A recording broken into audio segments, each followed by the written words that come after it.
Bienvenue dans cette émission imprévue du 27 août 2024 dans laquelle je vais revenir sur un sujet que j'ai développé dans la fin de mon émission en direct d'hier. L'épisode de ce soir est intitulé « Molly Bobard et les 40 escrocs » et à la fin, c'est François qui trinque.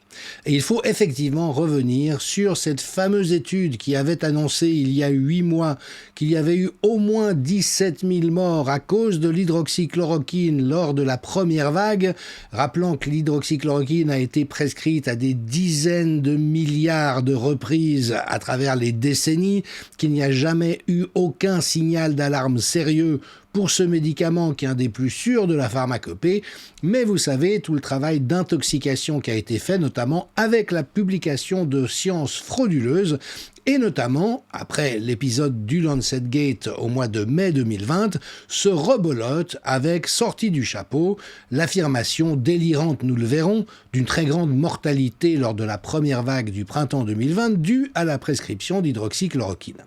Et cette foutaise a été portée principalement par le professeur Mathieu Molimar, pharmacologue à l'université de Bordeaux, qui a fait la tournée des popotes, c'est-à-dire des médias prostitués, en se présentant comme étant une digue contre la vague de désinformation médicale.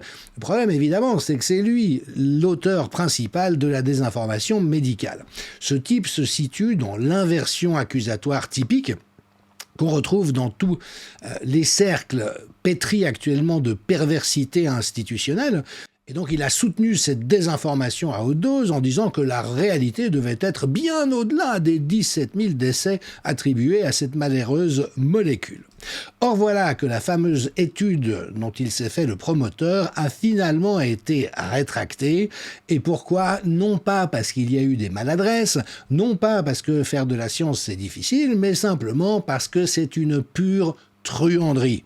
C'est-à-dire que c'est un papier fallacieux produit à dessein dans l'intention politique de torpiller la possibilité des traitements précoces, de sorte à réserver le marché à une certaine injection expérimentale que nous avons tous à l'esprit, et c'était évident d'emblée pour quiconque sait lire la science que cette étude ne tenait pas la route. Or, le professeur Molimar est un multirécidiviste. Les études peuvent être aussi frauduleuses qu'il est possible, comme le Lancet Gate, qui était une escroquerie. 96 000 cas qui n'ont jamais existé, eh bien Molimar s'était empressé de dire que c'était ce qu'il y avait de mieux en études observationnelles. Il a pareillement cautionné le Legagate en cours, étude rétractée. Il avait nié les signaux de thrombose du vaccin AstraZeneca, dont on se souvient qu'il a fini par être retiré devant les dangers qu'il faisait courir aux injectés. Et puis pour faire bonne mesure, il s'est répandu, et là encore c'est une fake news gravissime, à l'époque où Molimar affirmait « enfin une bonne nouvelle, on ne transmet plus le Covid une fois injecté », on savait pertinemment sur la base des recherches disponibles, que l'injection n'arrêtait pas la transmission. Donc on est face à quelqu'un qui désinforme de manière systématique sur les produits pharmaceutiques au profit évidemment de l'industrie. Et la question se pose, est-il corrompu, est-il pervers ? De mon point de vue, il est évidemment les deux. Et ces deux caractéristiques lui ont valu d'avoir un strapontin réservé dans toutes les émissions des médias mainstream, et en particulier les plus véreuses, comme le fameux « C'est à vous », qui a accueilli les pires charlatans de la science, comme Gilbert de Rais, comme Mathieu Molimar à réitérées reprises. Et donc, effectivement, il faudrait que l'ARCOM veille à faire bon ménage dans ces pratiques absolument détestables, mais on sait que l'ARCOM est une émanation de la Macronie, c'est-à-dire qu'elle est, elle aussi, complètement corrompue. Donc voilà, ça avait évidemment fait les gros titres. Est-ce que vous pensez qu'il y a eu des correctifs sérieux qui ont été apportés depuis ? Est-ce qu'on a tenu compte de l'effet de cette propagande de mort, de cette propagande mensongère sur les gens qui, pour différentes conditions pathologiques, comme le lupus, comme la polyarthrite rhumatoïde, devaient prendre de l'hydroxychloroquine, et ce remède hyper sûr, tout d'un coup, on s'est mis à affirmer qu'il pouvait être mortel. Évidemment, très peu de correctifs dans la presse ou alors des entrefilets en bas de page. Il n'y a guère que les médias indépendants, surprise, surprise, qui se soient intéressés à cet événement de la rétractation en bonne et due forme d'un article purement et simplement frauduleux. Alors, il y a malgré tout quelques médias, dont la RTBF, dont je rappelle que, en comparaison, la Pravda sous Brejnev apparaîtrait comme un journal d'opposition, tellement la RTBF est pétrie de conformisme au service du globalo-fascisme et de l'industrie pharmaceutique et militaire et d'autres, bien sûr. Et donc, ils ont malgré tout produit un article, mais comme toujours, en disant « ben oui, ça peut arriver qu'on rétracte un article quand la méthodologie qui est proposée, même si elle n'est pas forcément frauduleuse, bien sûr, amène un résultat qui n'est pas tout à fait correct. Et d'ailleurs, il y a de nombreuses études qui sont rétractées chaque année, certes, mais en l'occurrence, il s'agit d'une pure et simple truanderie, c'est-à-dire un produit de la corruption systémique qui sévit dans le domaine de la santé. Alors s'il y a des gens qui ignorent encore cette réalité, eh ben, je leur suggère d'écouter les 2 conférences que nous avons données avec le docteur Alain Collignon à Bruxelles à l'invitation de Kéros Press. Le docteur Collignon est un extraordinaire orateur. Franchement, allez voir sa présentation. Tout ce qu'il y a à connaître sur l'état actuel de la truanderie généralisée qui sévit dans ce domaine y est présenté de fort accorte manière, ou bien vous pouvez également vous rendre sur sa chaîne et voir cet épisode Nicolas Dauby, un serial killer au service de la médecine. En 10 minutes, vous aurez fait le tour du propriétaire. Alors ça dit, Molimar a finalement pris la parole sur Twitter, il est sorti de son silence avec un thread, c'est-à-dire une succession de publications minimisant évidemment la rétractation du papier des 17 000 morts. Alors, un commentateur relève que quand on se prend une telle baffe dans la gueule, il faut savoir se faire tout petit et se faire oublier, voire s'excuser, mais ce sont des profils qui ne font jamais ça. Comme Fauci aux États-Unis, qui mentait éhontément devant le Congrès, devant le Sénat, dans des auditions, en disant « Nous n'avons jamais financé de gains de fonction » récemment à Wuhan, alors que c'était le cas, et qui aujourd'hui encore continue à mentir, des gens comme Molly Bobard ne sont pas des honnêtes gens. Donc ils mentiront jusqu'à leur dernier souffle, ils n'admettront jamais la réalité des choses, et bien sûr, il a, au passage, le pli de se présenter en victime. Après une semaine de harcèlement et menaces suite à la rétractation de la première estimation du nombre de morts, et puis il conclut « l'estimation reste plausible ». Non, elle n'est pas plausible du tout, c'est une truanderie. Molimar est un escroc de la science, c'est-à-dire qu'il ment à dessein pour servir des intérêts en n'en ayant rien à fiche de la sécurité de la population. Et si qui que ce soit avait encore des doutes, je vous renvoie à ce très beau travail de Véronique Baudou, qui est une excellente ressource sur X. Elle publie des fils d'analyse qui sont extrêmement précis et documentés. Vous voyez, son travail a été loué par Vincent Pavant.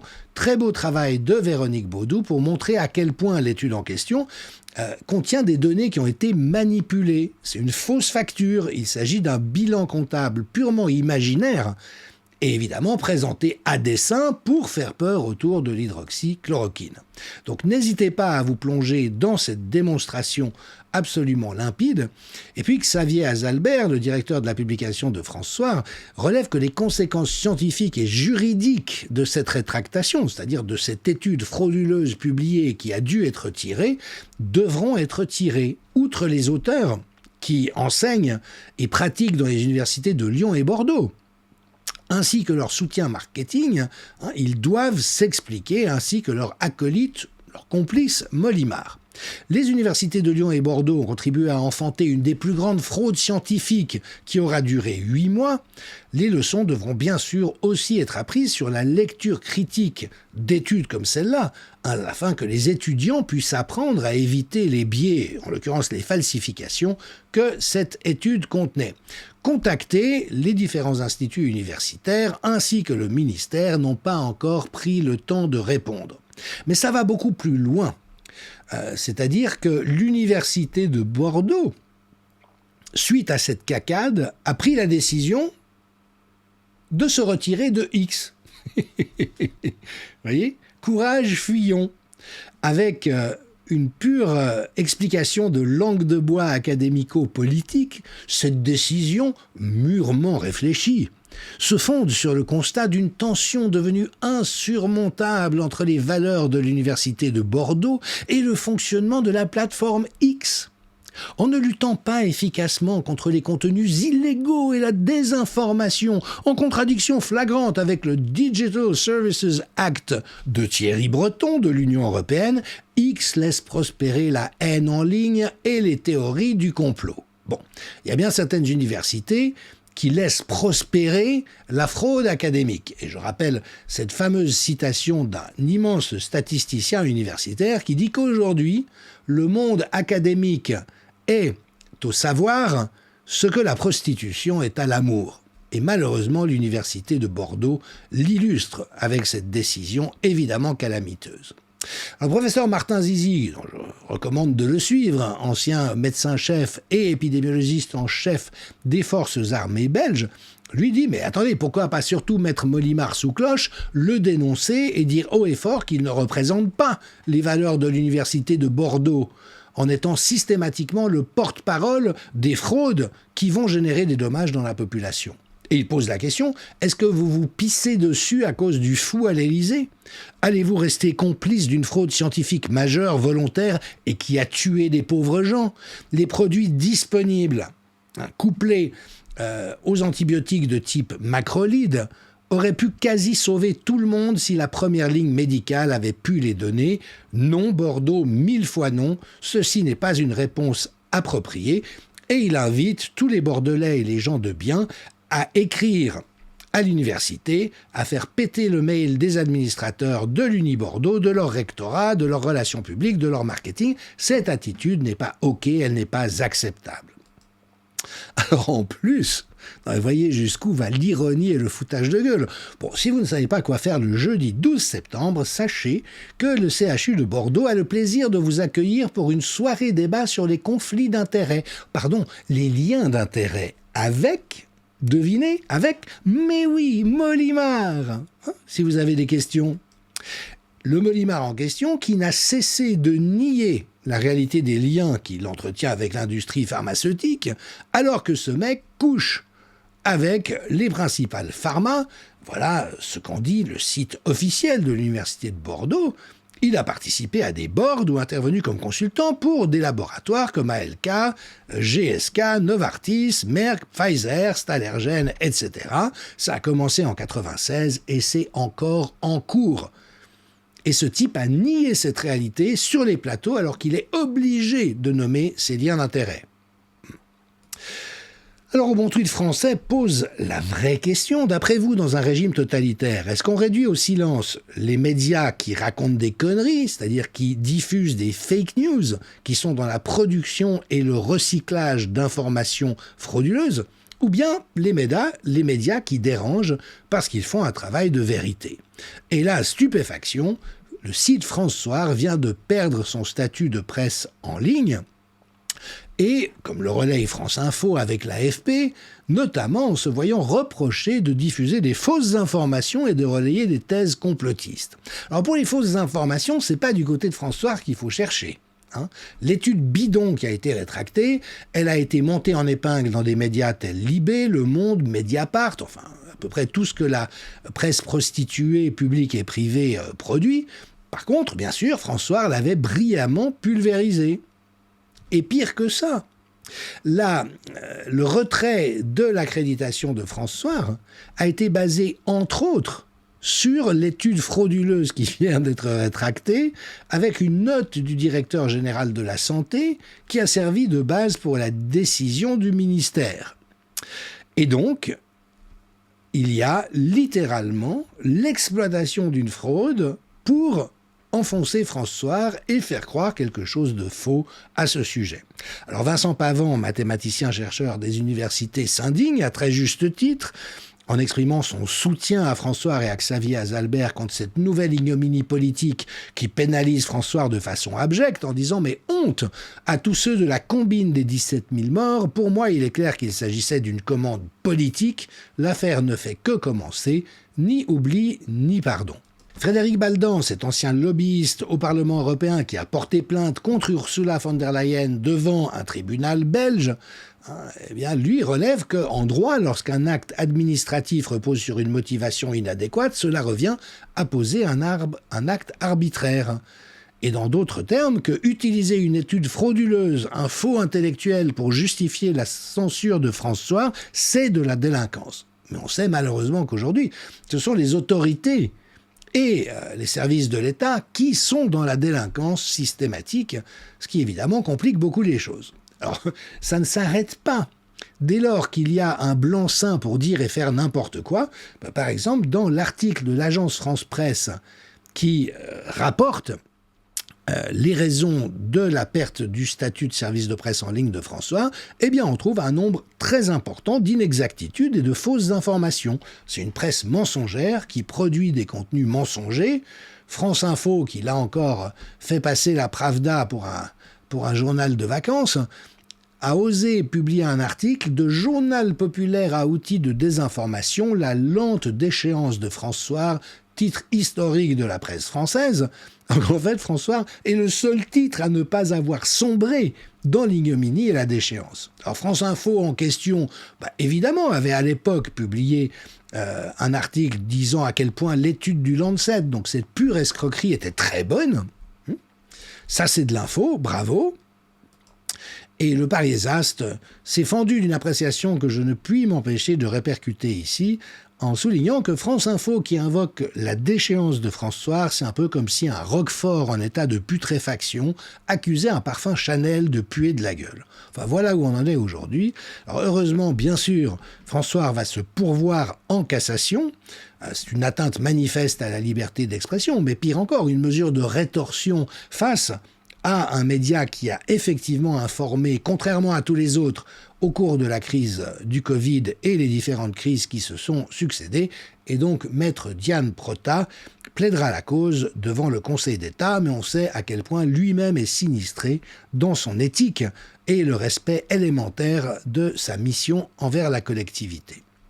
Alors, j'aimerais vraiment terminer en soulignant, vous savez que dans les 2 livres que j'ai publiés autour de la crise Covid, Autopsie d'un désastre et La fabrication du désastre. Autopsie d'un désastre, c'est le bilan de la gestion catastrophique de la crise sanitaire. La fabrication du désastre, c'est l'explication de pourquoi cette gestion a été intentionnellement catastrophique et qu'elle visait en fait à détruire nos sociétés et à faire avancer le projet d'un gouvernement mondial. Il y a plus de 2000 références dans ces 700 pages de texte. Et notamment pour la fabrication du désastre, il y avait un certain nombre de références dont j'avais souvenir que j'avais vu passer, mais qu'il fallait que j'aille rechercher en ligne. Et puisque Google avait commencé son travail de masquer les bonnes références, qui sont de plus en plus difficiles à trouver, eh bien, j'ai pu constater que François avait publié au cours des 4 dernières années, à peu près tout ce qu'il y a à savoir sur les dessous de ce que j'évoque dans mes 2 livres. Et je vous promets que le travail que j'ai fait, c'est un inventaire exhaustif et complet. Eh bien oui, François a parlé de absolument tout, de la militarisation de la santé publique, des fraudes multiples, de la corruption, de l'ingénierie sociale, de l'instrumentalisation et la prise en otage de la presse, du complexe industriel de la censure, du niveau mondial de décision visant à imposer une société de surveillance avec des outils contraignants numériques, le passeport numérique, bientôt la monnaie numérique, tout ça, François l'a abordé. Ça a été une mine de connaissances et de nouvelles authentiques. C'est pourquoi je lance un appel. Faites monter le hashtag « Je soutiens François » sur toutes les plateformes.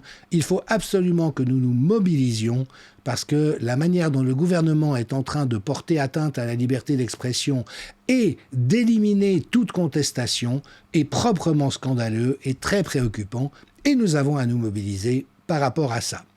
À bientôt pour une nouvelle émission. Je vous remercie.